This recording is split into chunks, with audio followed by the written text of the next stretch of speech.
What was your favorite story as a child?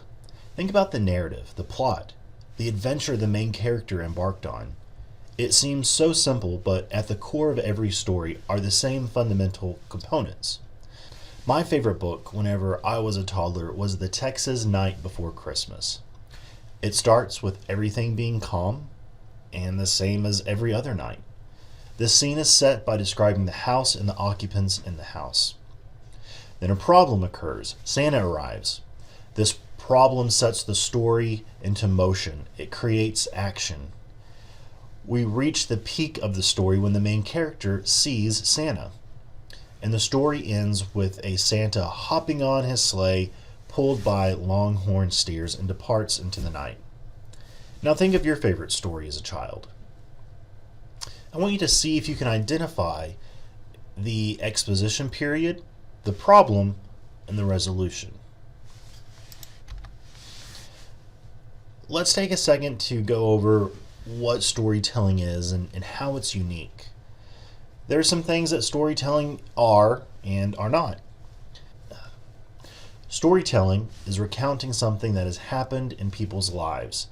It uses people's actual experiences. Now, I know what you're thinking. I've read some stories that are fiction. For this class, we're going to be taking into consideration that storytelling for us is real people's experiences. Storytelling is not a rant. So as an example, talking to the audience or presenting them with 10 minutes of why organic food is a scam and the anti-GMO labeling movement is dumb does not make a story. Storytelling is not a rant. Also, storytelling is not therapy. This is not an opportunity for you to present the audience with a story that is only cathartic to yourself. You must ask yourself why the audience should care and be able to answer that question. Storytelling is not therapy. Also, storytelling is not a substitute for a political platform. Talking about the importance of country of origin labeling is a political speech.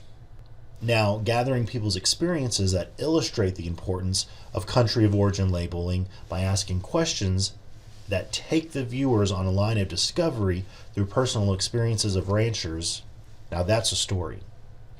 So, storytelling is not a substitute for political platform. Also, storytelling is not stand-up comedy. We're here to craft stories that are real and help tell the story of agriculturalists. And so often, we're not going to find a lot of traditional comedy that you would think of a stand-up comedian providing. Visual storytelling is how we create a mood and set a tone for the audience. It informs the audience of the theme and emotion of a scene or a film. I like to think of visual storytelling as how we speak to the audience without saying a word. Visual storytelling is a language that all filmmakers speak and most audience members understand. And you're going to be in a unique opportunity where you have been the audience member for quite a long time. We're going to put you on the other side of that camera, and you should begin to think of yourselves as filmmakers. This is really important. A story has a beginning, a middle, and the end. You have to keep that in mind. That's really important. A beginning, a middle, and an end. We can create a story arc for almost any story. In the beginning, we set the scene and expose the audience to the world that we have created. Eventually, that exposition period ends with the presentation of a problem. This leads to the middle as the action builds, as the protagonist seeks to find a solution to the problem. Once the protagonist has accomplished their goal, they find themselves on the other end of the climax point. In the end, the protagonist settles into their new environment and the story ends. It's important to remember that action drives the story, nothing else.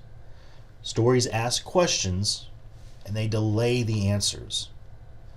The protagonist in my example at the beginning, he had a question. What was that sound? We didn't get an immediate answer. We delayed the answer until we hit the climax point when the protagonist saw Santa. So remember, actions drive stories, and stories ask questions and delay the answers.